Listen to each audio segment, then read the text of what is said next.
כשהייתי ילדה בת 5, עברו הוריי לגור במקום קסום מעל העיר טבריה, כשמלפניי היה נוף הכנרת וכל העיר טבריה פרוסה, מעליי היה פשוט הר מלא עצים. זו הייתה שכונת בתים אחת בתוך ההר.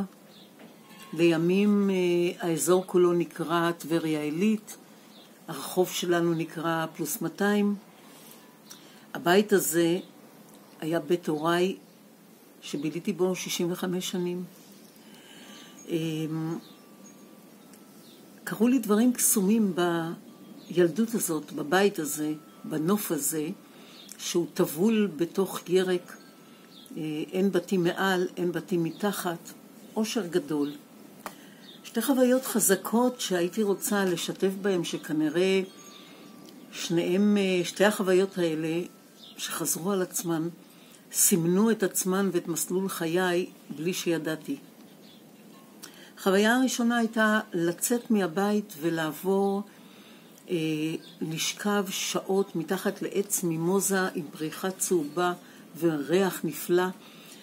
העץ הזה היה עץ שענפיו ירדו כלפי מטה והגיעו עד האדמה, וזה עשה מין חוויית אוהל גדול כזה, שהוא היה פרטי ורק שלי.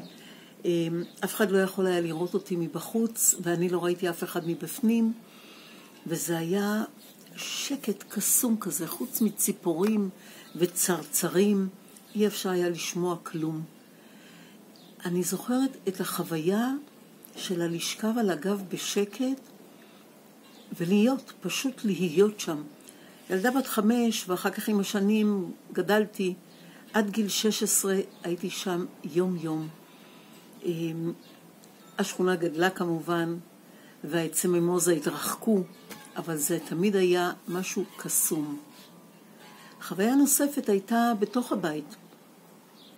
היה לנו בית שחדר האורחים, כמו אצל הרבה אנשים אחרים, היה עדיין סגור עם דלת. זאת אומרת שהיה צריך להיכנס אליו ואפשר היה לסגור את הדלת.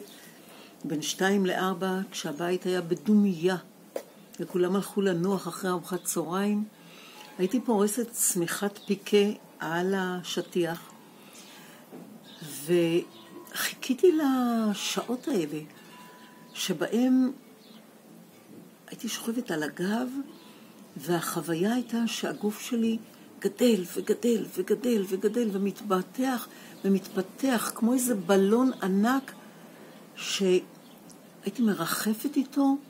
יכולתי לראות את הכנרת, יכולתי לראות את היער, יכולתי לראות כל מה שמסביבי.